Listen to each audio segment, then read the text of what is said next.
What's up, y'all? This is Alex from the Rim Review. The Rim Review is a page that offers in-depth player analysis and gives nuance to the way you watch basketball. In this series, we're going to be going over every single prospect in the upcoming NBA draft, some of which you may already know. However, there are going to be numerous hidden gems we explore throughout the coming weeks. In today's episode, we're going to look at the 6'7" forward Nikola Djurisic. When looking at Djurisic's game, a few offensive strengths jump off the page. The first of which is that he has some flashes of some really good pick and roll passes. He has the capabilities to make passes on all types of levels, whether you're hitting the pocket, hitting a shake, making a skip pass, or throwing a lob. While he can do all of these things, he is still somewhat turnover prone, so his assist to turnover ratio is relatively even and won't jump out at you. However, when watching the film, you see the potential of someone who can truly facilitate as a wing. His second strength is the fact that he's a very solid scorer in pick and roll situations. He's able to create for himself and get downhill to get buckets. Finally, he has a relatively sharp handle and is able to create for himself and play make. While he's not going to wow you with some of the ball moves that he has, what he's really good at is his ability to go from slow to fast, as well as having nice crafty finishes around the rim. There are still some pretty big offensive weaknesses to Nikola Djurisic's game. The first of which is the fact that he's a pretty inconsistent shooter. Last season, he shot in the low 30s, and actually I think it was 30.8% from three. However, there have been some flashes of him being much better, with him shooting almost 40% in the last month and a half of the season. Secondly, he's not the best at attacking closeouts, and sometimes takes a little bit to make a read. Finally, I definitely would not consider him to be an explosive athlete. However, I like his size and length. Now, let's get into the film and watch Nikola Djurisic on offense. On this possession, Nikola Djurisic is going to be involved in what is known as a zoom action, which is when this dribble handoff leads into a ball screen. He then sizes up his man and makes multiple moves to get downhill. Wow, look at that dunk. Just really great stuff. These aren't necessarily the type of plays we're going to see a ton from him, but just showcasing those abilities to get downhill is exciting. Right here, he has a switch, makes multiple moves, and has a nice mid-range fadeaway. On this possession, he's once again involved in a ball screen. However, this time it's an empty ball screen, meaning that there is no one down here. And what's good about that is there's no help, so he can do plays like that. On this clip, Nikola Djurisic is once again coming off of a ball screen.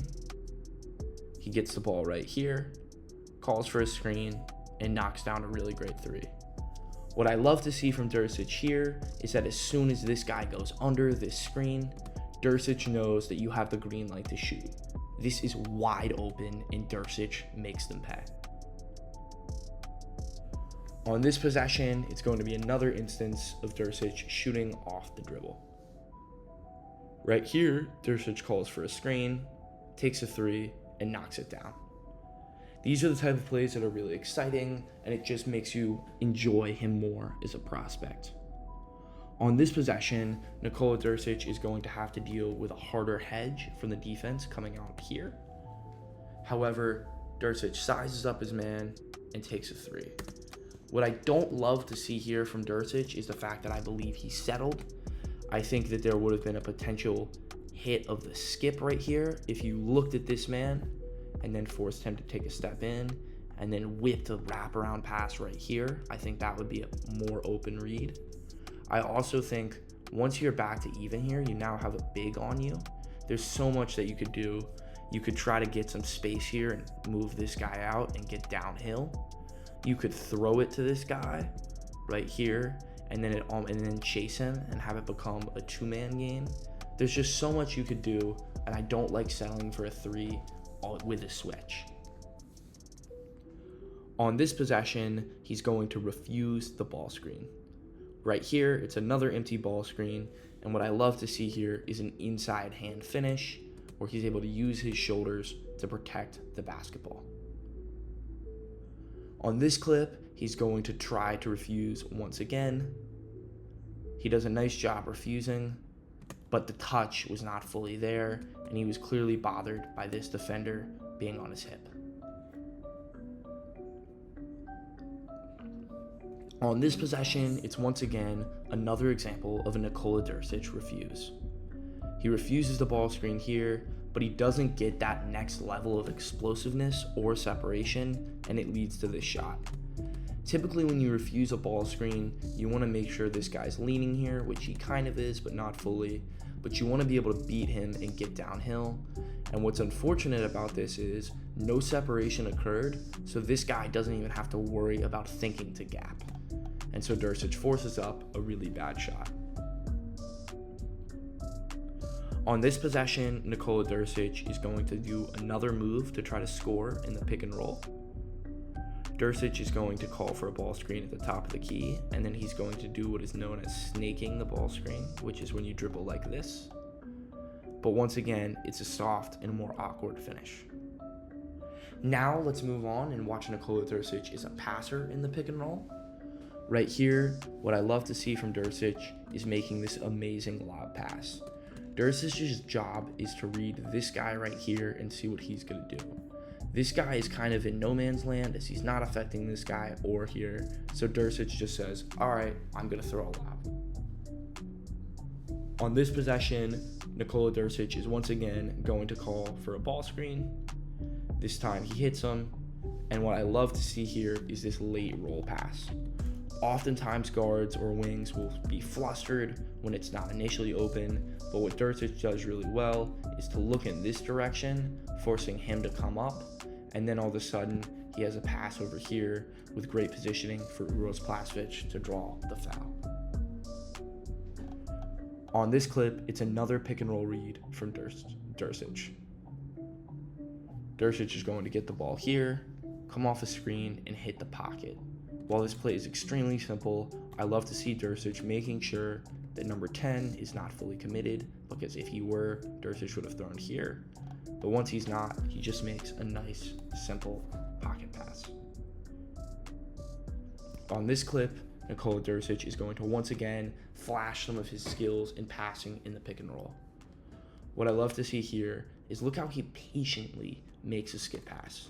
What I mean by this is when this high pressure occurs, he picks the ball up, looks in this direction, causing him to come over, and then makes a skip pass in the other direction. Let's watch it at full speed and just appreciate a really great play. Oh, that was tough. On this clip, Nikola Djurisic does struggle a little bit as he loses the ball.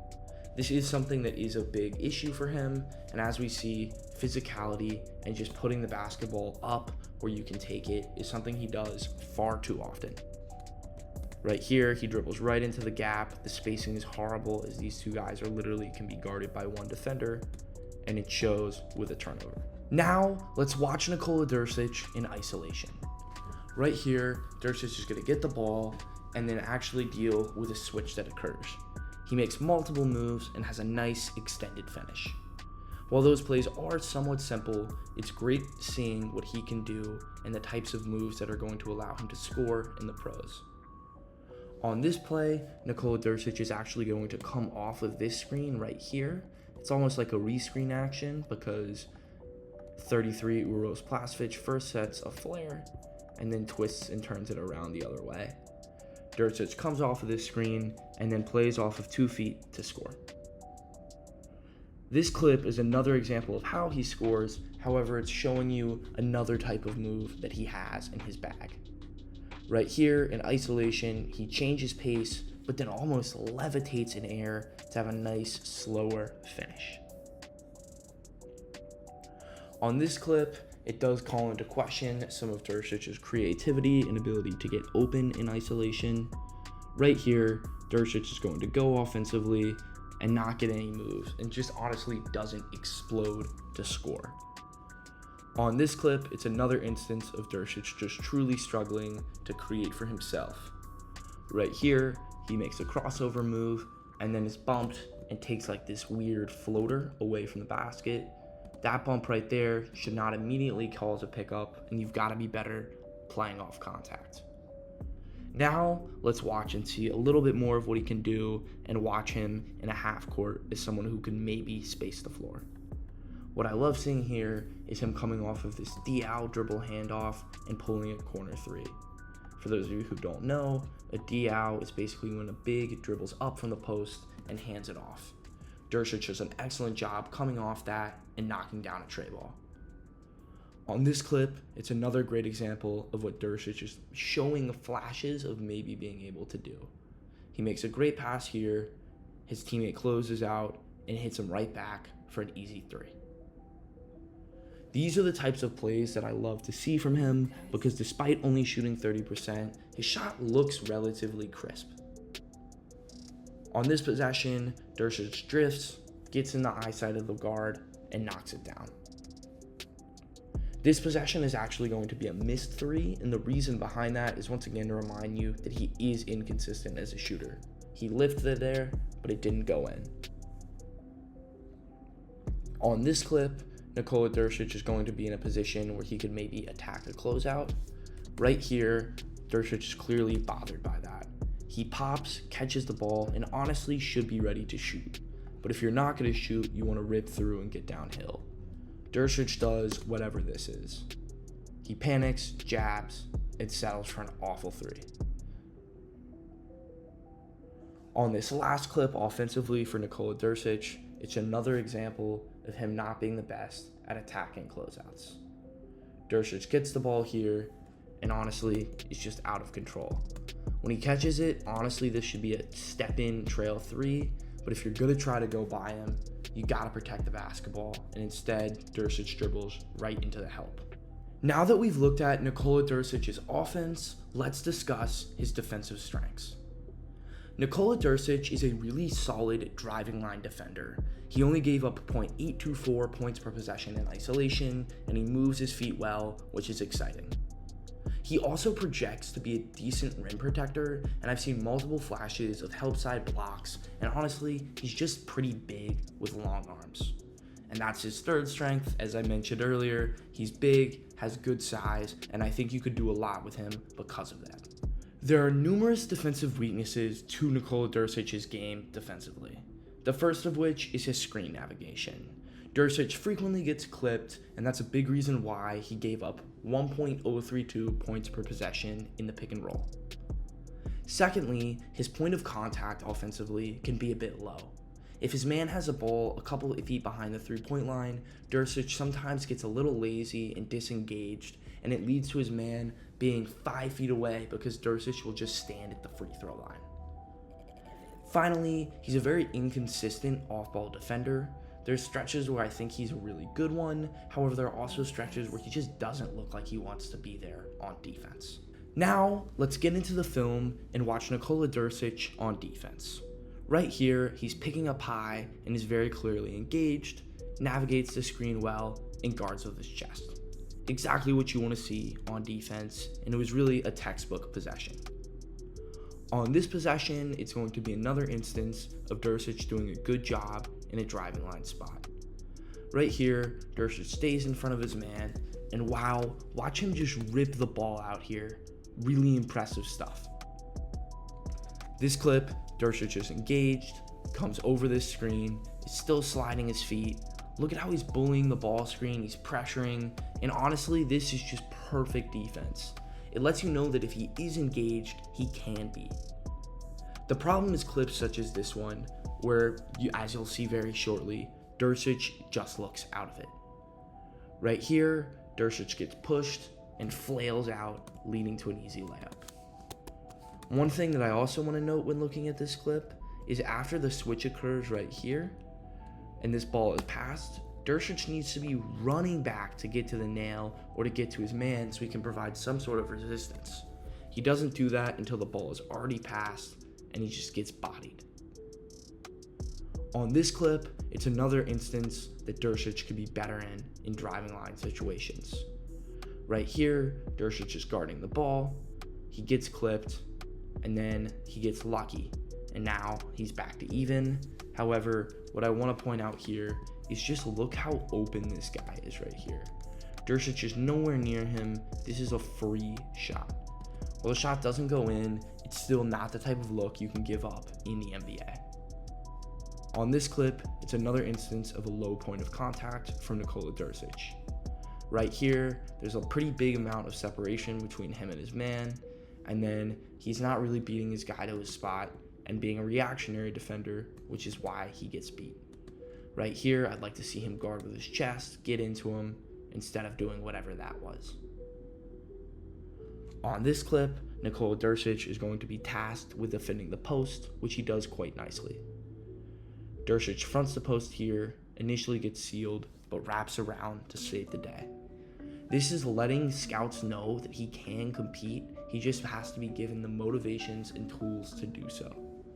Right here, he's once again fronting the post, fighting hard, and it leads to a steal. On this clip, Nikola Djurisic is going to get a ball screen and is honestly just lazy. He goes under this for really no reason, and you're providing no resistance here. What are we doing? You're hugging your teammate and you give up a wide open three. On this possession, Nikola Djurisic is going to be in a spot where he once again has to guard a ball screen, but as you see, he gets clipped and it leads to him getting beat. This screen from Frank Kaminsky right here kills Djurisic and it becomes an easy floater. This ability of screen navigation is something that people don't talk about enough, but it is huge when projecting an NBA defender. Because if you see possessions like this one, you're cooked. And Djurisic gives up an open shot. On this possession, you see a little bit more from Nikola Djurisic in off-ball situations.